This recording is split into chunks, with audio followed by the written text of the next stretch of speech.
Como ha adelantado el presidente en su intervención, comenzamos esta jornada con una modificación en el programa inicial, ya que don Daniel Ramón Vidal, por razones familiares, no ha podido acompañarnos, dando paso sin más demora a la primera sesión de trabajo de estas jornadas técnicas de COVAP, que se va a centrar en gestión de la huella de carbono en ganadería.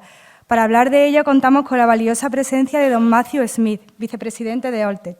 Muchísimas gracias por acompañarnos y compartir con todos nosotros su conocimiento. Presenta y modera don Emilio de León, Ponce de León, director de la Actividad Láctea y Compras de COVAP.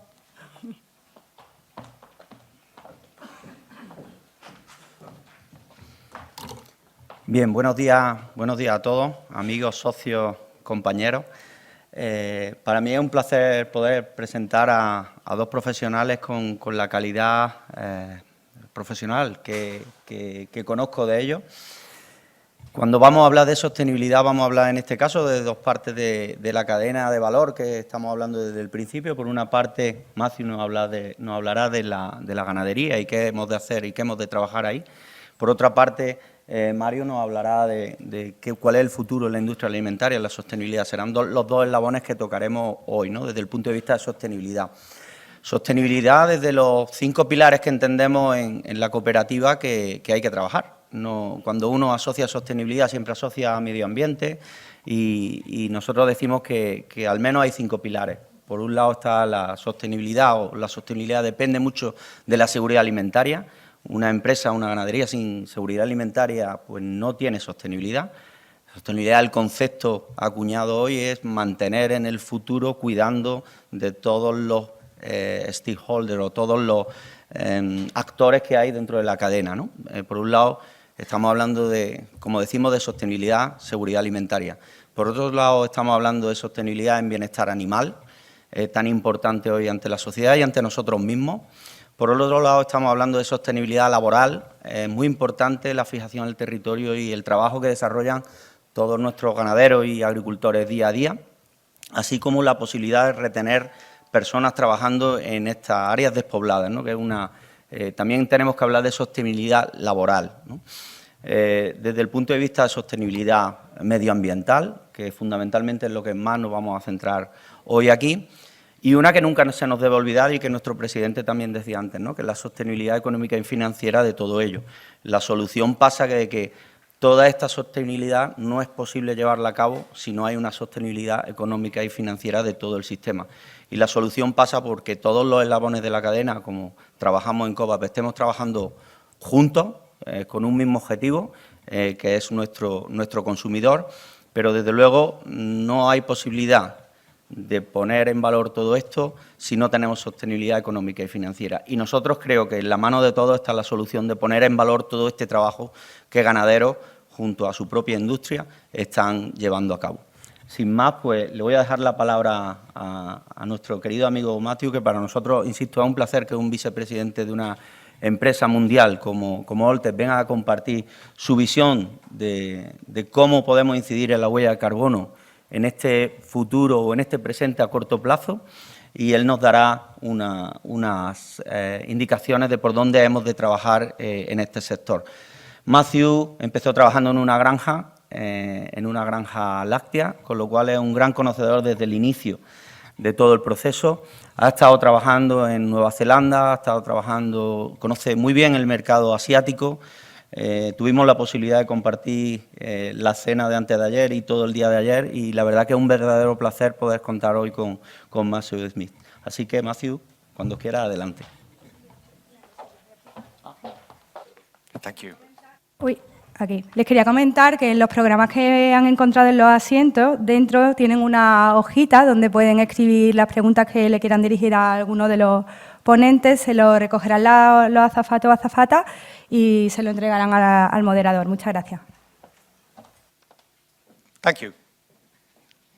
Buenos días.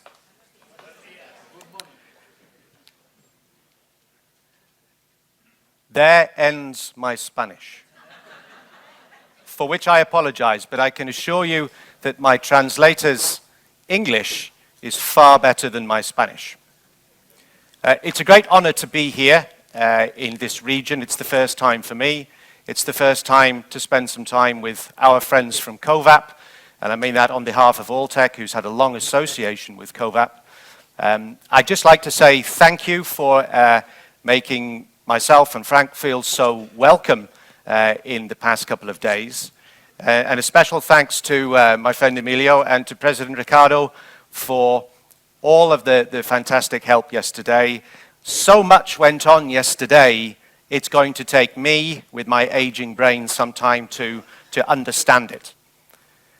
But the one most important thing about today is that we are all in the same room.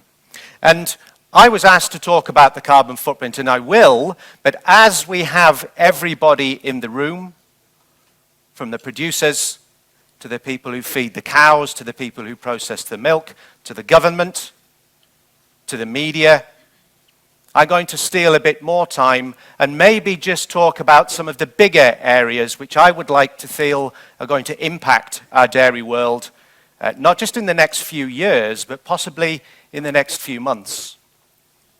There is much to talk about, but I like to categorize in the 30 minutes we have to talk today into these three areas in terms of the demand for milk and the alternatives that exist, global trade, and then we'll finish by talking about the environment.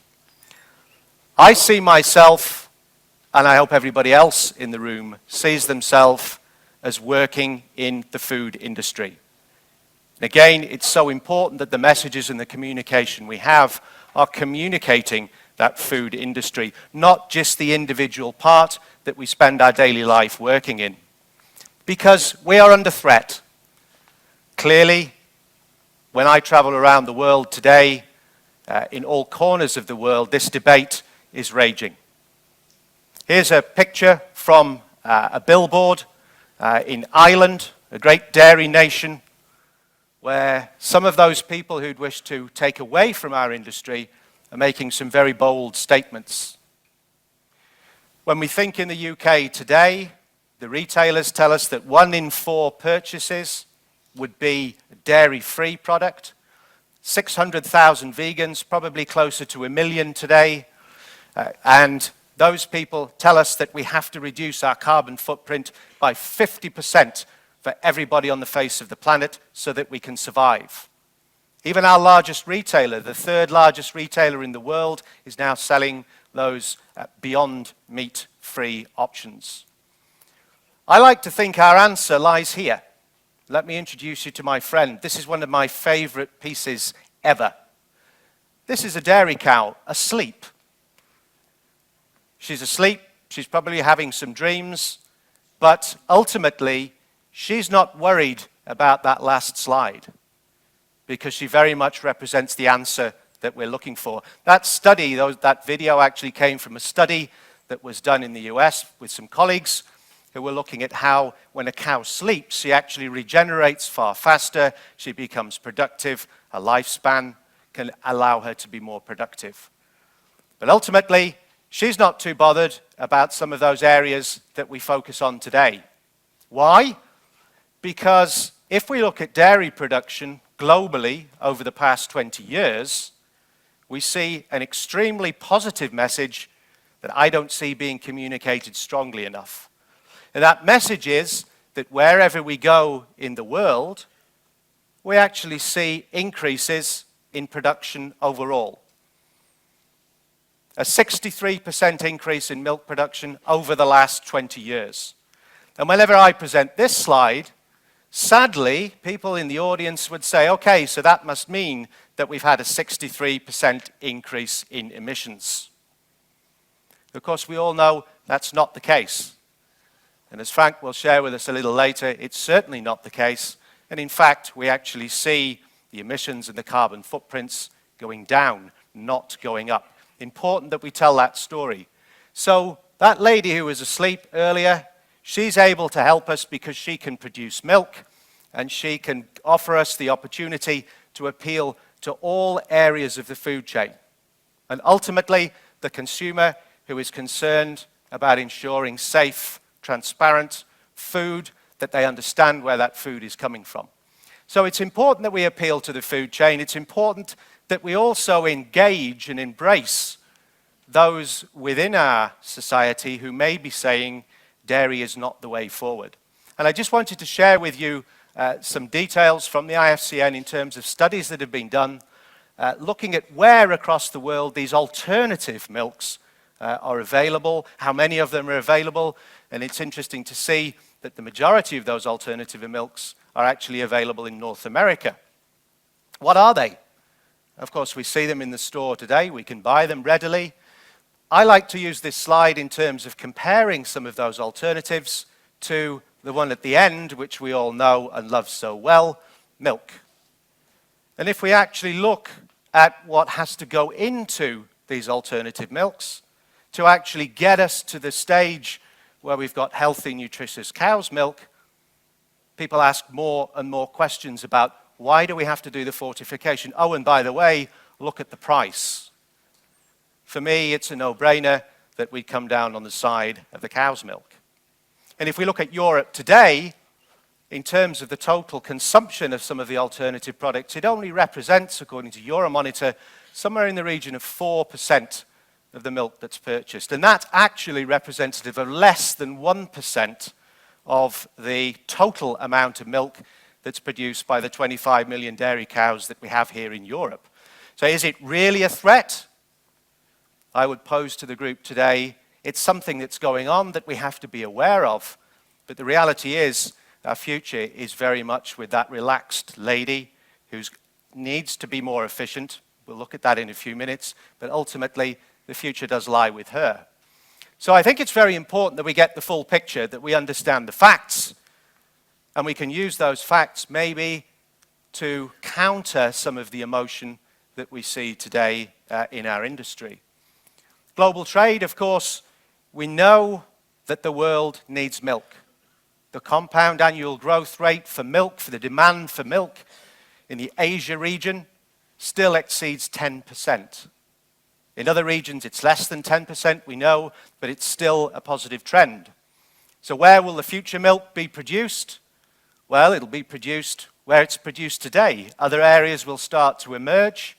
The efficiency of South Asia, so Bangladesh, India, the efficiency there will increase, again, as demand increases. So we're in a good business. We still have the green spot above Spain there, so we know that we're going to increase production. However, there are challenges. There are challenges that could be viewed as opportunities. And of course, when we come to the red dots, where we're looking at some of those food security issues, we're really talking about what do we need to focus on in the future. Now, here we see Spain with a red dot, challenges. And those challenges, I believe, are the challenges that you guys face today in this region, which are very much environmental challenges, water and the use of nitrogen. So, just wanted to share with you some wonderful pieces here. This is a business that we've worked with in a certain part of the world for a number of years. If you want to drink this milk today in the country where it's produced, you have to wait 3 months to get it. 3 months. You sign up online, and you wait 3 months for that milk to be delivered to your doorstep. And when we talk about this, people very rightly think, well, this must be a Western society, it must be premium niche product. It is. But ironically, that milk is produced from the largest dairy in India, the Bhagalakshmi dairy, 3,000 plus cows. Their brand is Pride of Cows. They process that milk and they deliver that milk to the doorstep of the consumer in the cities in India who is becoming more and more affluent. The marketing is incredible. These guys will use Bollywood stars to promote the fact that this milk is a sophisticated, it's a nutritious, it's a healthy drink, it's good for you. And that separates it very much in the minds of the consumer, and that's why we see such an increase in terms of milk growth and milk consumption in India. But to come on to the challenges, because we know the greatest challenge that we do face at the moment in our industry is very much the environment. We can't get away from some of those figures that when we look on a global basis, the emissions from agriculture are major contributors to that whole issue of what is now termed climate change. And we know, of course, that the ruminant animal is a big contributor or apparently is a big contributor to that problem. Interestingly, as a global business, Alltech operates in 130 countries. And so as our business grows, we have to bring tools into that business that allow us to measure success. And back in 2014, we acquired a business called ECO2, which was based in the United Kingdom. And that business was a carbon footprinting business. And I just quickly wanted to share this piece of data with you. If we look at the work that we've done from 2008 through to 2019, on dairy farms and on beef farms, what we found is that carbon footprint, the amount of carbon dioxide equivalents that go into a kilo of milk, is dropping, and is dropping significantly. Again, remember this 63% increase in global milk production does not mean 63% increase in carbon footprint. And so this business for us is an important element of what we do. We've done carbon footprinting on over 1.5 million cows. Look at the statistics here, we've footprinted nearly 2 million beef burgers in terms of the work that we've done on beef farms. A tool that allows us to address this area of sustainability, and at the same time a program that is certified in terms of the Carbon Trust. The Carbon Trust is now a global organization that will look at the systems and the models you use, make sure they conform to the right standards, and ensure that the message you're giving is one which is independently certified. And I like to think, when I come to talking about our business as Alltech ECO2, we love to talk about sustainability and zero emissions. And people would believe that maybe these vehicles are zero emissions. Does that actually mean that we move to electric cows? Could cows be zero emitters? And I think the fact is cows can be zero emitters. But the problem is, if they were zero emitters, they wouldn't be like my friend at the start there who was fast asleep, having a good dream. They wouldn't exist anymore. Zero emissions, zero cows, zero milk, zero, zero, zero. It's not possible. So how are we going to address this issue? And I think in our industry, the mantra has to be that if we can't measure it properly, we can't measure it with facts, then we really cannot manage this area. And so the Alltech ECO2 side of our business is very much focused on a service that will, at the farm level, at the feed mill level, at the processing level, be able to derive a carbon footprint and report back on that carbon footprint, but most importantly, in terms of the data that comes back from that material, allow us to take some actionable steps to visibly and in reality reduce that overall carbon footprint. And so the business itself was very much focused on the retail end, and what we've done in the past few years is very much bring that back to the producer end. So between McDonald's and Tesco's, we've conducted over 10,000 assessments, and I'll come back to some of the data that we found in a few minutes. What does the service do? The service allows us to go to the farm, to look at in excess of 400 different data points, to compile a report, compile a score, and then report back some of those actionable insights. This, though, is the most important part of what that assessment does. It gives us the confidence to see that if we reduce our carbon footprint, that is the same as saying we're becoming more efficient. And if we're more efficient, we're more sustainable, we make more money as an industry that we can put back into the industry to allow us to grow. If we improve efficiency, we will reduce some of these emissions. And for us, that efficiency is very much focused at the nutritional level, which is where our solutions, the products that we supply to the trade, make a huge difference. But keep in mind, this piece, again, with their own data from those 1.5 million cows that we've looked at since 2008, is clearly showing us that as we increase that level of milk production, our carbon footprint is dropping. So the emissions that we see per kilo of milk or per kilo of beef would drop, which effectively means that we are reducing our carbon footprint. We're becoming more efficient users of the nutrition that we bring onto the farm. But as I said earlier, we start at the feed mill, and the feed that we use, the feeds that we buy into the feed mill, obviously they have associated emissions factors. So it's important that we can look at the carbon footprint of the feed side, because the feed side is going to affect probably 80% of those emissions.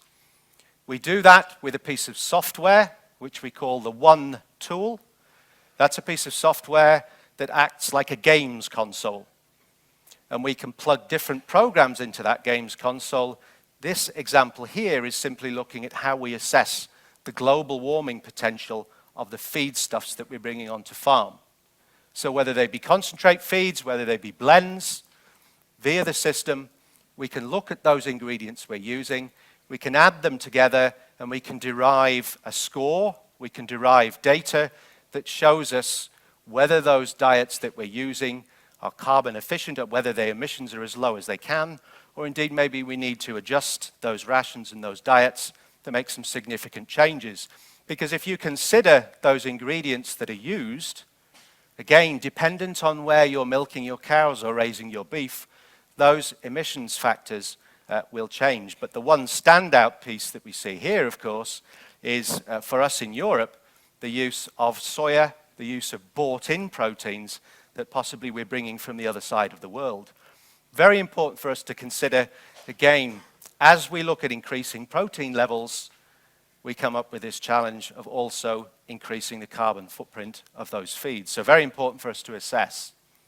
Then at the farm level, we know that we have to understand everything going on at the farm level, because at farm level we know we are under pressure. But remember what we said. As an industry, farmers have produced 63% more milk globally in the last 20 years. And I would contend in the next 20 years, it's going to need to be a lot more than 60% more milk.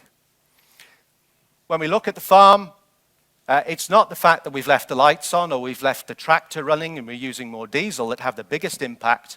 It really is the nutrition and the management of the cows that we have to focus on. Those steps will be the biggest ones that we can take in terms of reducing that footprint. So we do the analysis, we look at the data.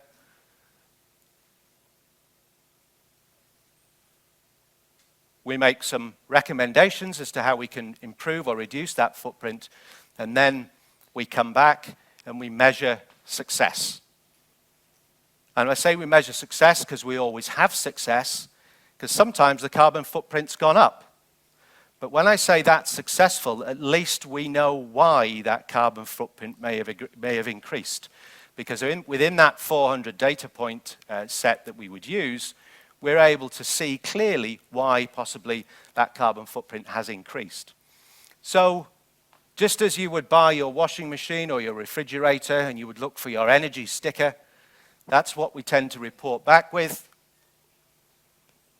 And ultimately, position ourselves, maybe with our peers, maybe with the other farmers here in the region, the other farmers in Spain, and then focus on what we can do here in terms of some of the remedial actions or some of the practical things that we can do on farm to make a change.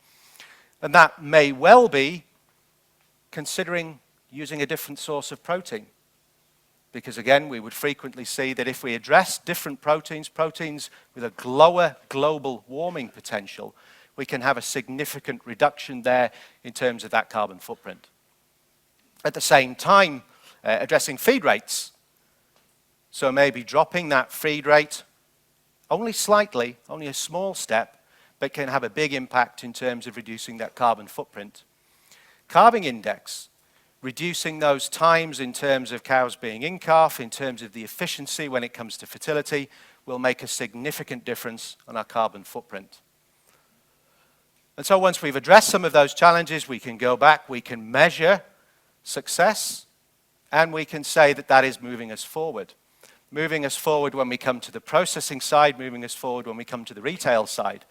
So we've worked with some of the largest retailers globally, and it's interesting to see, again, in their shareholders' reports, how they are reporting significant improvements in their supply group. With Tesco, Tesco are committed to reduce that carbon footprint.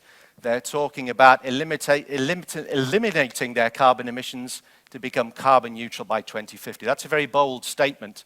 But ultimately, in order to achieve that, in order to set that goal in the first place, they have to measure what's going on the farms today. So in terms of their supply group, nearly 700 dairy farmers, we get the opportunity across those 155,000 cows, similar, I think, Emilio, to COVAP in terms of your milk pool, and then saying, how can we use the Alltech ECO2 assessment to reduce carbon footprint?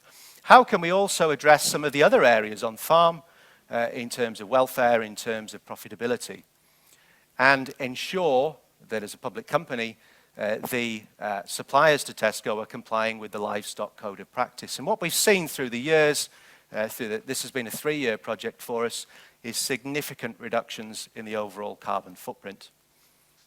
The same with milk processors. Again, a large milk processor here in Europe, and seeing that as they have their tiers of suppliers, their top group, their middle group, and their bottom group, how we can demonstrate improvements in that, or reduction in that overall carbon footprint. So important that we focus on the food chain, and I'd just like to, I guess, move towards an area which I think has really come home to me, even in the past 24 hours, seeing some of the wonderful things that are going on here through COVAP and on the farms. Let's start to think about this life cycle, because the business that we're involved in cannot be separated from nature. And everything is about the cycle. Everything is about, to me, not improving just one thing 100%, but improving 100 things by 1%. Taking those small steps to maybe make an improvement. The areas we need to consider, for those of us who apply fertilizer, again, many case studies showing us now that if we reduce that fertilizer rate to make sure it's in line with the amount of milk we're looking for, again, we can have a step change in terms of reducing the carbon footprint. Again, breeding of the cow, looking for lines that are going to give us improvements in terms of milk yield, improvements in terms of dry matter intake.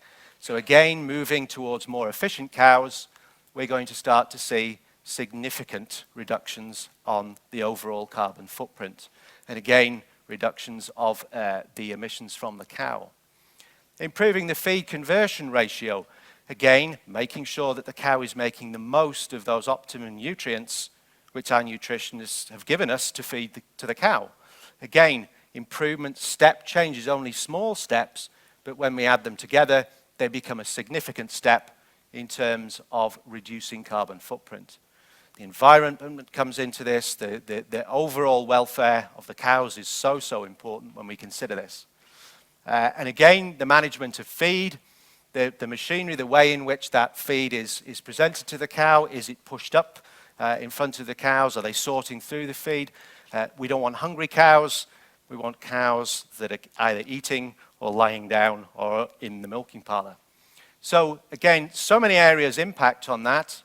Ultimately, we may start to consider, how do we look at alternative proteins? Again, for us as a business, that's an area that we're very heavily invested in and have been for the past 20 years in terms of looking at alternative ways of addressing protein needs.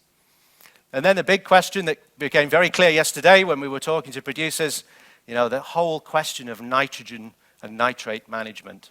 And I think everybody loves to talk maybe about this methane because it's such a big number.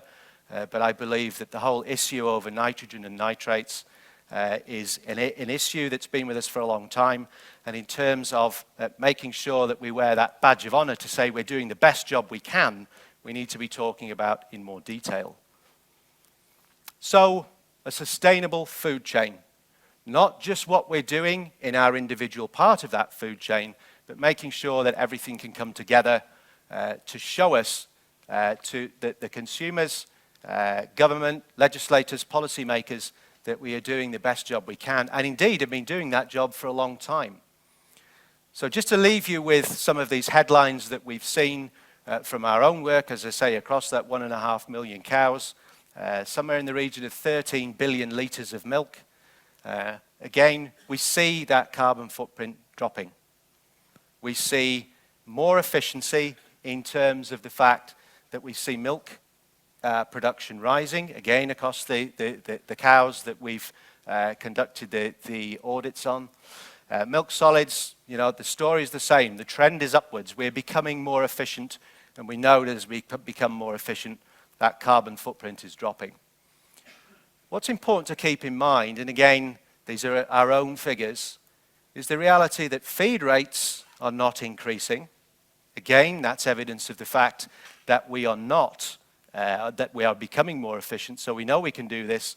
We know that we just have to continue the trend.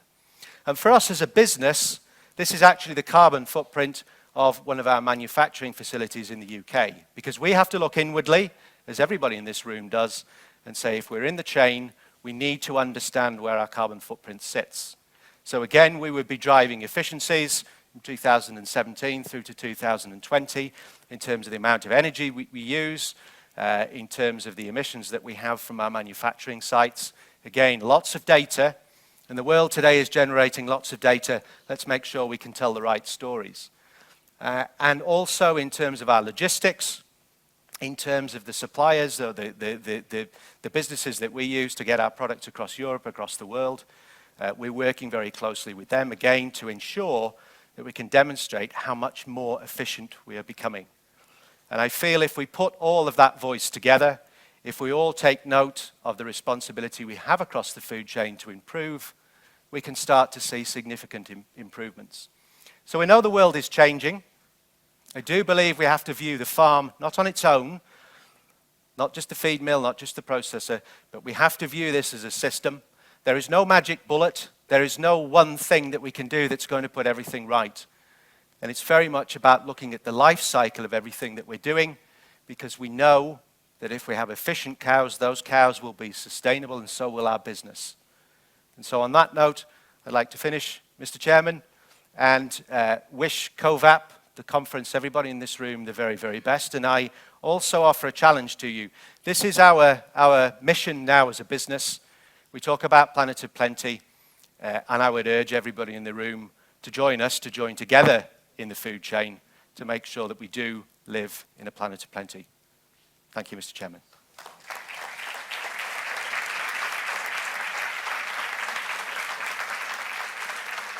Okay.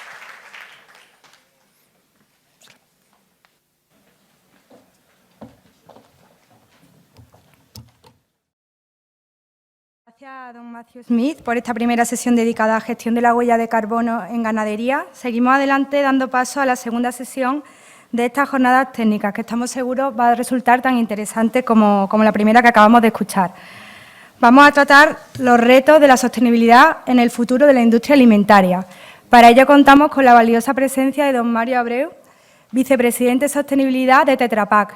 Presenta y modera de nuevo don Emilio de León, Ponce de León, director de la Actividad Láctea y Compras de COVAP. Luego.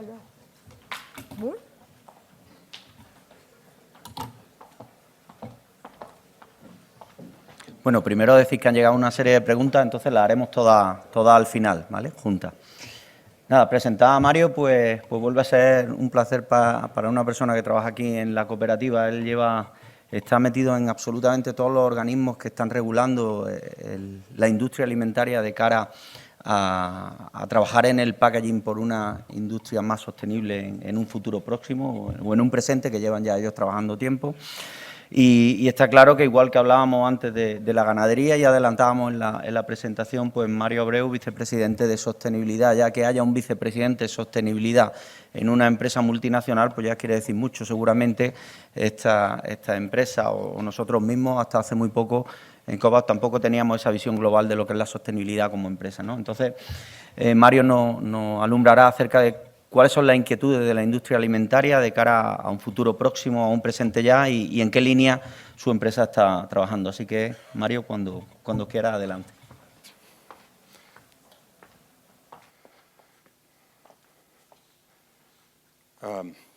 Buenos días, muchas gracias a Ricardo y a COVAP por la invitación para estarmos aquí hoy en mi nombre, en nombre de Tetra Pak. Yo soy brasileño, el país de soya. Con esto voy a hacer mi presentación en inglés. If that's okay, yes. I was telling my friends that if I would stand here and try to speak Spanish, you would feel it's a stand-up comedy, not a real presentation about sustainability, because my Spanish is not very good. So let me try and go through some slides here and explain what we are doing in Tetra Pak and in the packaging industry in general to address the challenges of sustainability. Our planet is really facing a number of challenges today. I guess you all will recognize some of the numbers I have on this slide here. We hear from the United Nations, and you have heard about the Sustainable Development Goals already here today, that we have 10 years to fix a huge problem, a problem of overconsumption, overuse of natural resources, and it's all in our hands. In regards to packaging, you know, it's a shame to see that less than 10% of all plastic produced in the world has been recycled, and actually the numbers are getting even worse. I just recently read news from the United States where the general recycling rate of plastics today is 2.9%. And it used to be 5%, so it's declining rather than increasing because the markets are so poor. We're also facing a huge challenge in regards to biodiversity. There's 1 million species on these planets that are currently threatened with extinction. It can be the largest extinction since the dinosaurs disappeared from this planet. And again, it's all in our hands. We also have major issue in regards to natural resource like water. You can see there that almost 2 billion people will live in regions affected by water scarcity in the next few years. And in the last couple of years, climate change and plastic pollution have really taken the news by storm. We have seen here in Europe a super fast implementation of regulation to ban some plastic items and to start defining new collection and recycling rates for plastics packaging in general. And when I mention super fast, it is really super fast. I have had the chance to talk to senior commissioners in the DG environment in Brussels, and they have said they didn't expect, and nobody expected, they would be able to put regulation in place so fast as they did in regards to the single-use plastics packaging regulation. Although one thing they also recognized is that they have not been able to do an impact assessment. So the urgency of the moment is so huge that the decision was not to really understand whether all the consequences of the regulation are actually understood. So there's going to be a lot more coming as we have to continue facing some challenges. And in our business, we see that for our customers, sustainability is really becoming a license to operate, and very, very much coming from consumers.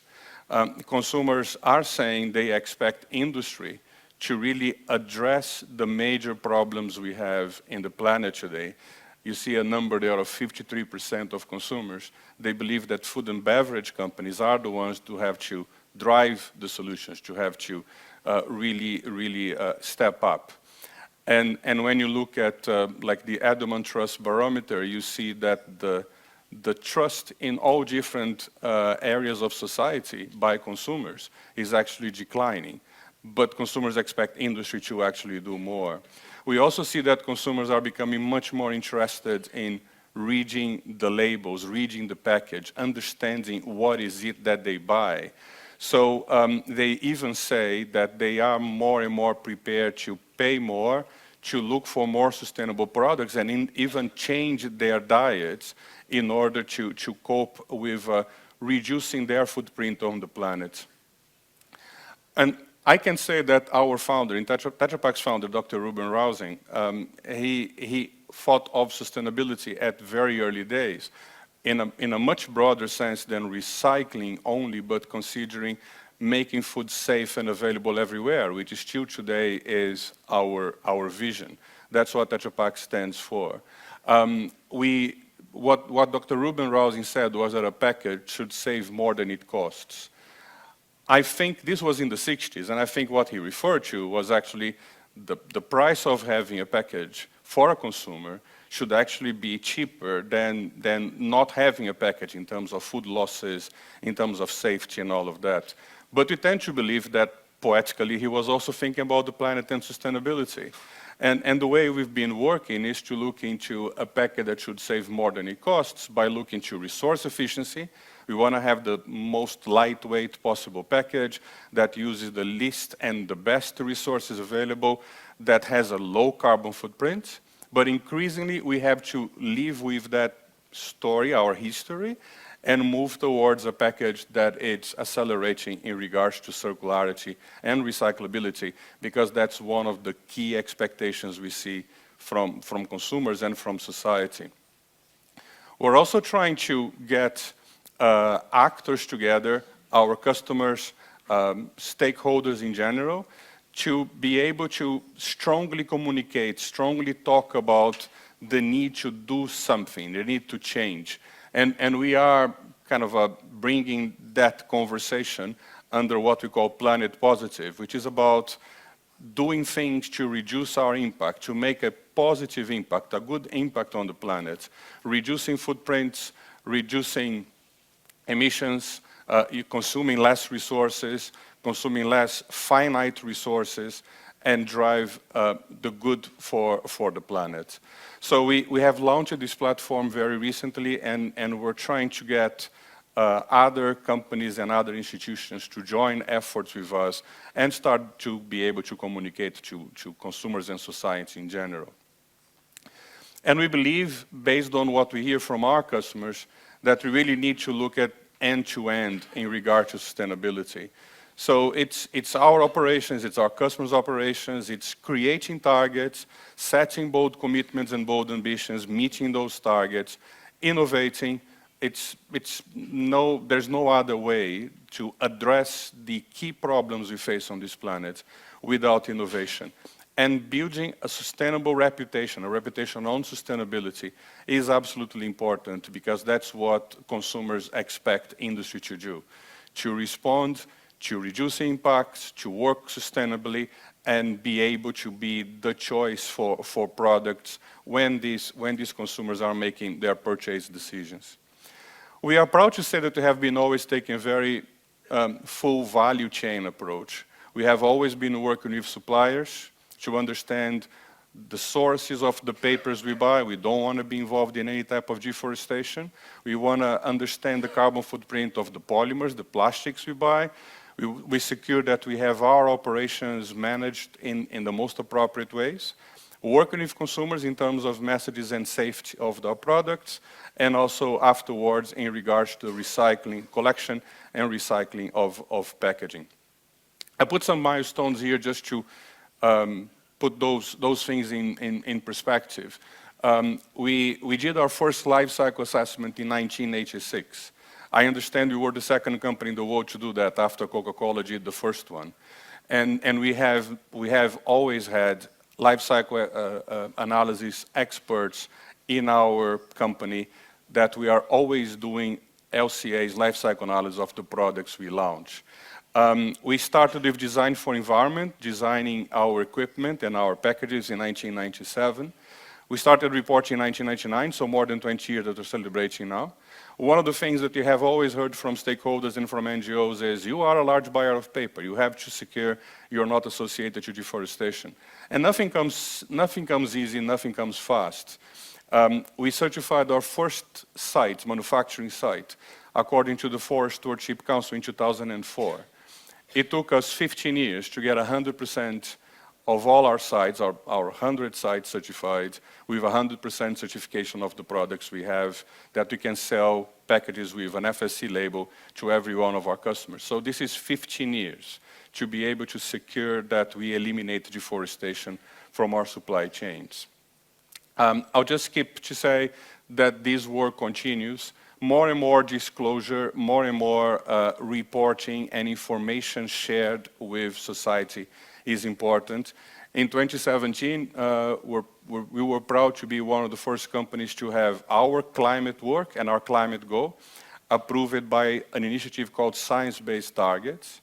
And what this means is that according to the climate curves developed by the IPCC, the Intergovernmental Panel on Climate Change, for the COPs that are happening, and we have had the last COP here in Madrid recently. We have our climate goals aligned with the curves, the reduction curves set by science. If everybody would be doing this, we would be on a trajectory to reach 2 degrees or 1.5 degrees by 2050, but not everybody is there yet. There's more than 500 companies now that have committed to the science-based targets. We were the first packaging company and one of the first to commit to that. And also in regards to how we handle our materials, in 2020, for the 4th time in a row, we were one of the only 8 companies that received it from CDP, which if you're not familiar with them, is a disclosure organization. We were one of the 8 companies that have been accredited by CDP as having the lowest possible risk for deforestation in their supply chains. So we're trying to do as much as we can, and we have created a strong foundation that is very appreciated by our customers who are listed in the stock exchange, because more and more investment funds are expecting that suppliers to listed companies will abide by these types of recognized systems and disclosure mechanisms to secure that there is no risks in supply chains. As I mentioned before, 2018 and 2019, a lot of focus on plastics, a lot of focus on packaging. And we made a commitment to the European Commission in the beginning of 2018 that we're going to put significant efforts to increase recycling of our products, to use more renewable materials, therefore reduce our dependence and reliance on fossil-based materials like plastics from oil. And we're going to be using recycled plastics as soon as they are made available. We use polyolefins in our packaging, and it's very hard to find recycled content polyolefins that are food safe, that are food approved. Besides that, we have made a commitment, and we have made a commitment also to the Ellen MacArthur Foundation under the new plastics economy, that in Europe, 10% of our plastics by 2025 are going to have recycled content. The availability today is none. But we have made a commitment anyway, and we're working with all of our polymer suppliers to secure we develop the right technologies that will be able to use recycled content plastics to produce food-grade plastic materials. When talking to our customers, we realize that very often sustainability goes under these 4 headers of climate change, responsible sourcing, circularity, recycling, water, energy, and waste. So let me talk a little bit about what we're doing in each one of these areas. When it comes to climate change, we know we can and we will continue to minimize greenhouse gas emissions across the value chain. Not talking about our own operations, which you see with the blue Tetra Pak there, but working with the suppliers, papers, polymers, foil, stainless steel suppliers, our customers, because we sell equipment, and the equipment we sell runs on electricity, obviously, which has a carbon footprint. And at the end of the day, at the end of life, when the equipment and the packaging is disposed of.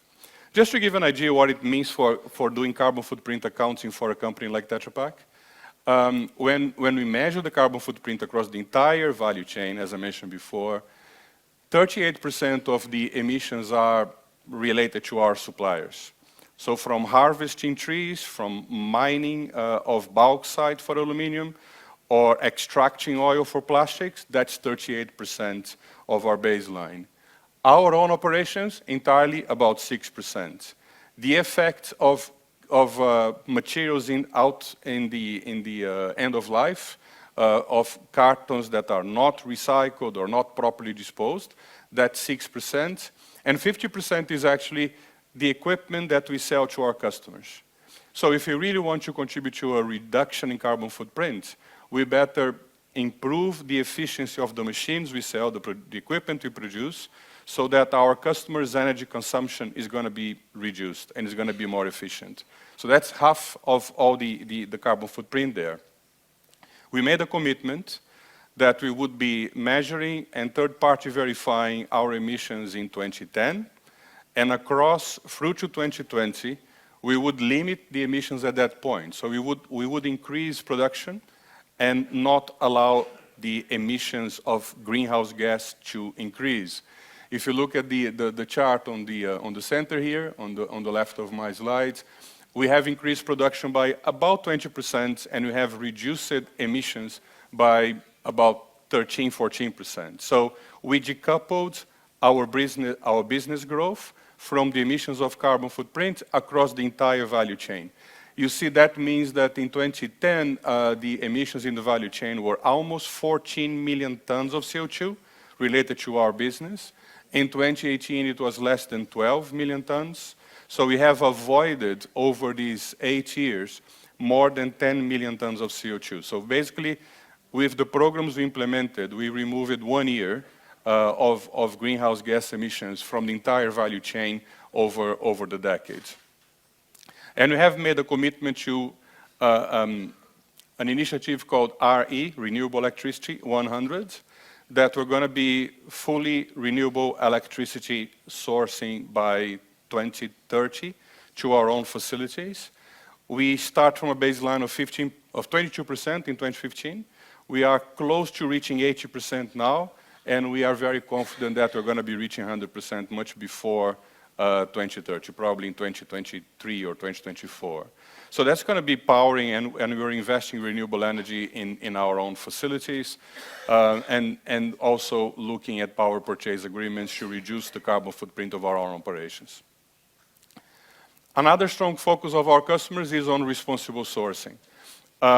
I mentioned forestry before and the paper that we buy.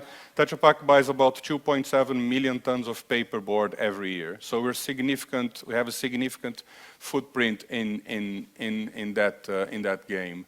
And we know that the major challenge is, beyond paper, how can we actually make the other constituents of a beverage carton made from renewable materials as well? So in 2014, we launched the first beverage carton in the market that was totally made without any oil-based raw material, fully renewable materials. So that meant that we have the paper plus bio-based polyethylene, which is made by sugarcane, and I'll explain that, in the package, and also for the caps and the neck on top of the package. So with that, we could make a package for liquid foods that doesn't include any type of non-renewable materials. I mentioned FSC before. I said before, we started in 2014. We've been selling packages since 2011 in many sites. Since 2018, we're selling in every one of our sites. We're selling FSC labeled cartons. About 500 billion cartons now have been sold by Tetra Pak with the FSC mark, which is the biggest labeling program in the world. And before I mentioned to you that consumers are interested in labels, we have been doing consumer research, and we have understood that when we started implementing the FSC label on packs, most consumers would not know what FSC is. Well, after 500 billion packs are placed in the market, what we see is that more and more consumers are actually looking for the FSC label in more and more paper products, because they want recognition by an independent party that the paper products they are buying are not coming from any deforestation related point. I mentioned the bio-based polymers before. Just like FSC, which is the Forest Stewardship Council, we work with a standard called Bom Sucro, and Bom Sucro is there to certify the responsible sourcing, sustainable sourcing of sugar and ethanol.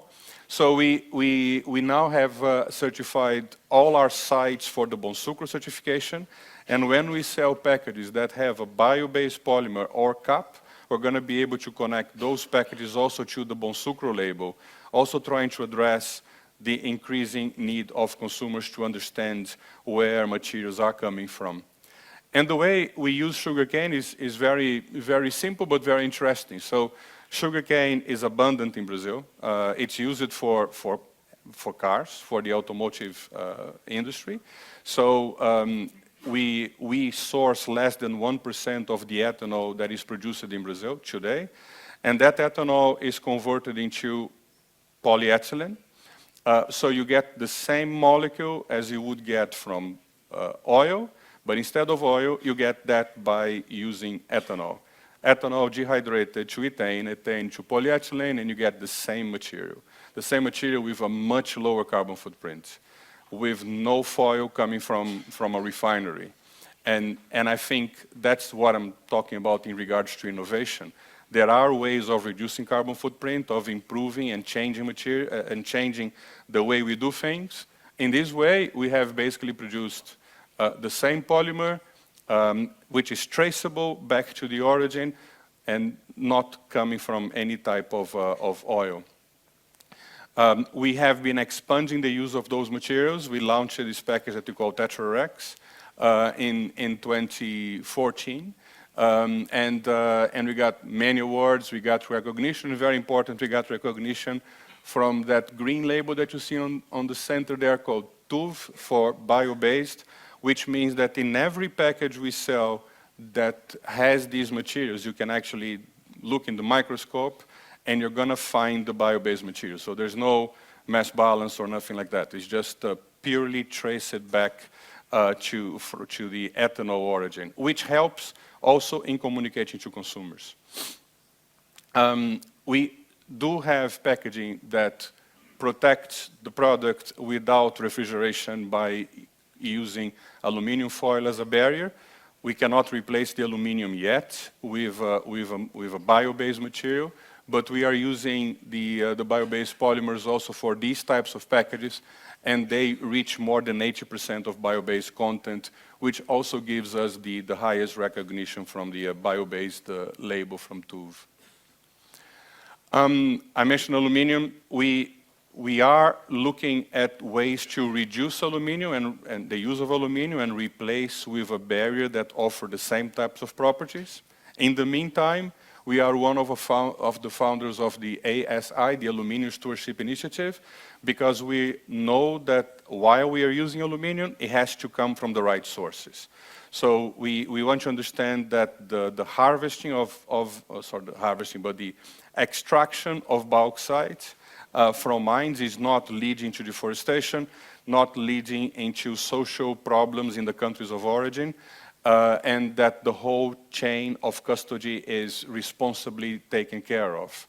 So we have been certified by ASI in 2018, and we're working to get every one of our suppliers to certify as well according to the ASI standard. 7 of 12 are now certified, and we're working with the other 5 to get them there too. So that was about responsible sourcing. And then the next thing we hear about a lot is recycling, circularity and recycling. And, well, the good news is that beverage cartons have been recycled in Europe for more than 20 years. The real challenge is how do we actually get scale at in an economic way. Most of you know that there are organizations across Europe, like here in Spain you have Ecoembalagens, who is responsible for collection and sorting of packaging. And all of that very often comes at a cost for the brands. So what we all need to work on is to improve the markets for the materials that are produced from the recycled packaging. I mentioned the plastics before and the very low rates of recycling. You can imagine that if there is no market to buy plastics, of course, there's not going to be any value for plastics that are collected. So the imbalance between the offer of recyclable materials collected from households and a buying market still is very strong. So we have been working with that in Tetra Pak, trying to find as many products and applications as possible to expand the marketability of the components of beverage cartons, fibers. Tetra Pak only uses virgin fibers to produce papers, so the fibers are of great quality, and they demand normally a good price, but the collection cost is always a challenge. So we need to find applications in paper and applications for the plastics in our package, so that the value of these applications drive a continued increase in recycling rates. And there are 4 important factors that we believe are very relevant to build and to grow recycling. It depends country to country, and the way we've been working in Tetra Pak is to try and map on a country-by-country basis what are the main blockages or what can be the key levers to actually expand and increase collection and recycling of cartons. Normally, they are around these 4 themes. Consumer awareness. In countries where there is a good infrastructure, when there are recycling markets, we need consumers to engage. But we know that in many, many parts of the world, there is no sufficient collection infrastructure.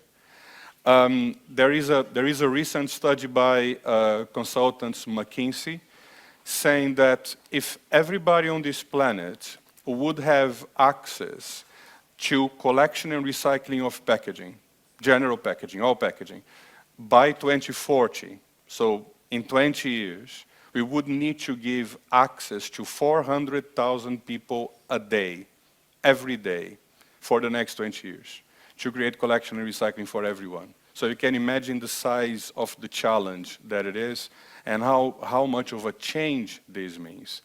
So the collection infrastructure is something that can only be built by all the players involved in this industry. We want to be sure that we help creating opportunities for recyclers, and that often includes what I mentioned before, creating better markets for the products produced from recycled materials. In Tetra Pak, we have over 60 people that are on the ground in the many countries we operate, dedicated to looking at these 4 levers of infrastructure, recycling capacity, end products and consumer engagement, and understand what we can do to expand collection and recycling. And in more than 77 countries, there are recyclers in place today, and you see the blues, the reds, and the greens there. The green ones are the recyclers recycling only the fiber part of the carton. The blue ones are recycling both fiber and plastics, and the red ones are the ones recycling the plastics. Sometimes the operation takes place in one industry. Sometimes one recycler uses the fiber part and sells the plastics to somebody else. But we have basically direct contact with all of those recyclers, with the staff that we have on the ground. What we really believe that has happened, that was significant in the last couple of years, is the mobilization. Now, everybody's interested in creating partnerships and collaborations to expand collection. I'm just putting some logos here of organizations or business that we work with, who in the past 2 or 3 years decided to collaborate and get recycling to happen more effectively. I can point out to, if you see here on this side, there is ARC with a double A. I mentioned the eco-embes here in Spain before. If you go to India, there's nothing like that. There's nothing that puts all the brands together and starts creating recycling. So what we have done is we created the Action Alliance for Recycling Beverage Cartons, and we invited our customers and we said, we need to work together on this. And now we have about 12 customers in India who are with us, incentivizing cooperatives and waste dealers to actually bring cartons in and collect from households, bring them in and get them recycled. So these types of partnerships are really happening now. They are feasible now. Another example that is brand new is an initiative called Tripolar that you see here. You can recognize some of the brands, I hope, but for instance, Danone, Nestle, and Veolia together with Tetra Pak. And what we're trying to create there is a kind of a mechanism, a credit mechanism. So if we go to a country like Colombia and we implement a system that is not regulated, that is voluntary, and by implementing this system, we can collect 1,000 tons of packaging, then we could technically sell a credit and say, collecting 1,000 tons of packaging costs 1,000 euros, just make it simple. So you know that 1 ton costs €1. And then you can incentivize companies to actually join the effort, buy these credits, communicate that you're helping, that you're taking initiative, and developing collection and recycling on the ground. So we believe that the future packaging that Tetra Pak will be making in the next few years is going to be entirely made from renewable or recycled packaging materials, no longer any finite fossil material based. It has to be fully recyclable, and it has to fit into a low carbon circular economy without ever compromising on food safety. So we have been investing significant money in our R&D organization to be able to deliver this. So you can expect that the way a beverage carton, like the ones that are on that table, the way they look might be the same, but the way they are built will be changing very much in the next few years. Water, energy, and waste. So, of course, we have to manage the waste in our own operations as you do in yours. And for us, it's important that we actually have a good solid management, a world-class manufacturing system in our sites, and work with our equipment to help our customers reduce the generation of waste. And we try to look into this as a common approach by looking at all the services, so looking at what are the raw materials and the supplies that our customers use and receive, what is the emissions related to the transformation of products, and how we handle product losses, product waste, and waste materials in general. So we thought that for the next 10 years, we needed to set up a new strategy. We have had a strategy in Tetra Pak called Drive Environmental Excellence for 10 years, and we thought that this would be time now for us to create the next one. And to create the next strategy, which very much talks about the immediate focus on a low-carbon circular economy and a long-term on competitiveness, sustainability, and responsibility. We've been working with many partners, either associations we're members of, or consultants we work with, or academia like the University of Cambridge, working with them to actually create the elements of a new strategy. So Tetra Pak has a new group strategy for the next decade, and we want to be the partner for integration, providing you, the food industry, with leading sustainable solution, optical outcomes, and the best customer experience. There are 4 pillars in our strategy, and one of them is to lead the sustainability transformation. And the reason we're saying transformation is, for all I've said before, we are at the point where really things are not as they used to be. Doing more of the same, doing a bit more of the same is not going to really do the trick. We have to think about transforming our business, transforming our industry, and that's what we're committed to do. And the way we want to do this is by collaborating with the industry, helping to set and meet industry targets, some of the areas like packaging, climate impact in general, water, food waste, recycling. We also may want to make sure that we help you buy services and better equipment, better solutions, help you minimizing the impacts of your own operations, reducing the use of water, reducing compressed air, reducing the use of chemicals, improving the use of renewable electricity. And then we believe it's very important that we translate that into messages that are understood by the public, because we see that consumers want the reassurance that what they are doing with their money when they make a choice of a product in a supermarket, they want to be reassured that that choice is the best possible choice for them. So these are ways that we believe that with our new strategy in place, in more collaboration as well with our customers, are going to be able to help delivering. Thanks very much for the opportunity. Gracias, muchas gracias.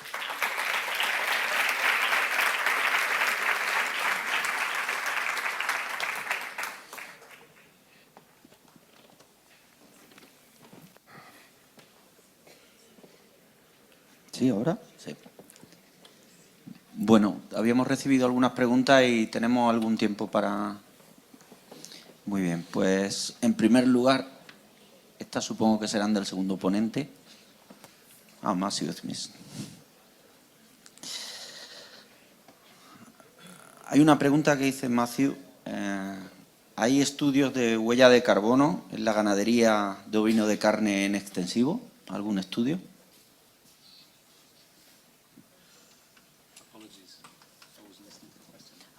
Okay.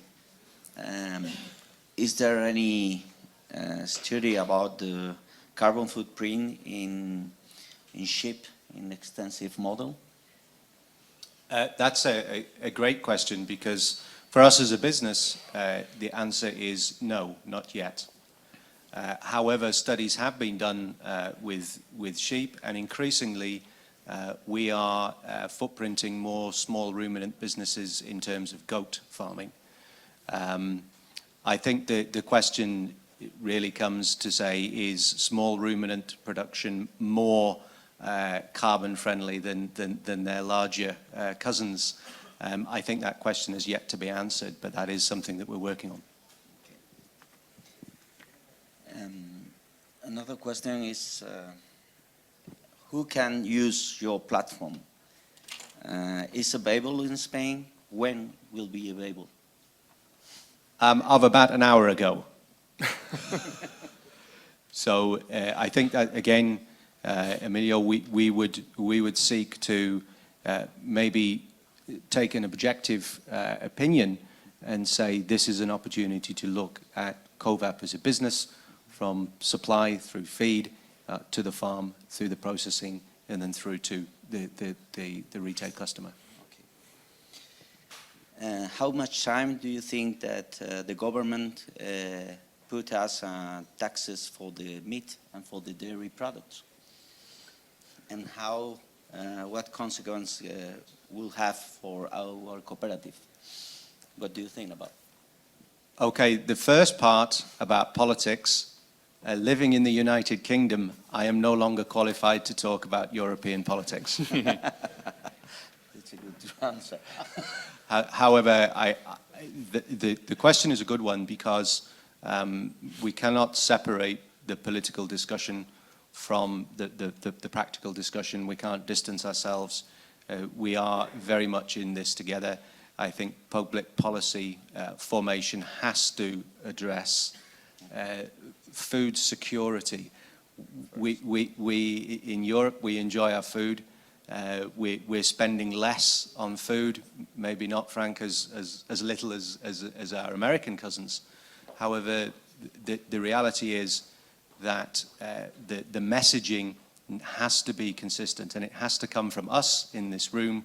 And so from a political positioning, I would say a little more education and understanding is what we have to do, not in the next 6 months, but from this afternoon onwards. Mario, a ti te preguntaré en español, que lo entiendes. Sí. Hay una pregunta que parece que está aquí alguien del mundo de la botella. Okay. Pregunta, ¿qué envase es más sostenible? ¿El brick con sus distintas capas o la botella de PET, que ya no lleva aluminio en el cierre? Sim. Não creio que há uma... Let me say it in English. I don't think there is a definition of what is a sustainable packaging. There's many things that have to be considered in regard to sustainability. There is recyclability, and if you think about recyclability and if you think that our packages have aluminum because they protect milk to be shelf stable for a year, a PET bottle will not do that unless the PET bottle also has a barrier.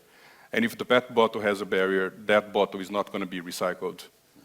We see that in France today, where there's many bottles going to the garbage because they can't be recycled because of the barrier.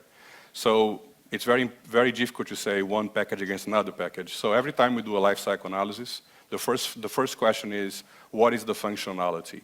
What is the package there for? What type of product will be carried in that package? So of course, you know, there's a lot more PET bottles on the market because of water and soft drinks, and that creates the inertia of volumes that can be collected perhaps more effectively than cartons that are lightweight and not as plenty, to use the word plenty from your I don't think there's an answer. What I can say is we do everything we can to make our packages as sustainable as possible in our journey to always look for improvement. Hay otra pregunta, hablaba de la fuente de plástico alternativo a raíz de etanol, además de la posible uso de caña de azúcar que estáis trabajando vosotros, si es posible producirlo con otras materias primas agrarias, con otros productos hortícolas que no salen al mercado por su bajo precio, como puede ser la fruta o las hortalizas, cuando hay algún problema de mercado. Sim. Okay, what we do in regards to the ethanol is the ethanol is dehydrated, be a bit technical here, but is dehydrated so that we can get the carbons and the hydrogens that we need for the molecule of polyethylene. So the key thing is, in order to transform any of these materials into ethanol, you have to have scale for dehydration plants. In Brazil, it's happening today with sugarcane, not because it's sugarcane, but just because in Brazil there's a very large production of ethanol. As I said before, for the automotive industry. I am Brazilian. I think when I was 23 years old, I bought my first ethanol-powered car, and I'm 54 today. So this goes a long way in the past. And that well-established industry has the necessary volumes to justify dehydration plants.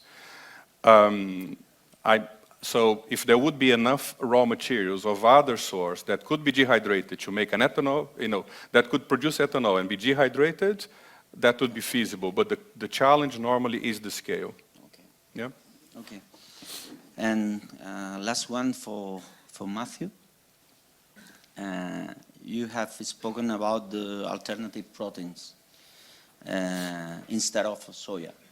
What kind of alternative proteins are you thinking about, or what kind of alternative proteins can we use for this? Again, an important question. Rapeseed is one alternative that we could use. We have a product which we use in the marketplace called Optogen, which is a slow-release non-protein nitrogen source, which effectively mimics the energy releases from soya.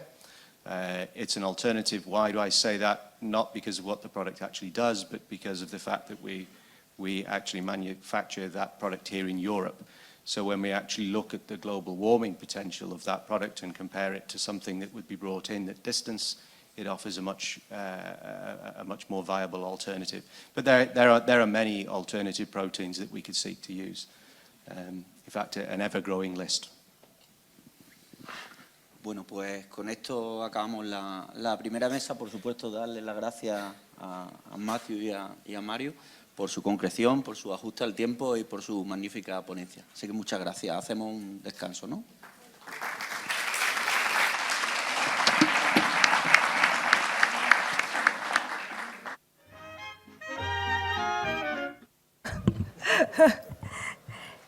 Sí, ahora hacemos un receso para continuar en la jornada 10 minutos aproximadamente. Muchas gracias. Smart little girl with no heart, I have found me a wonderful guy. I am in a conventional dither with a conventional star in my eye.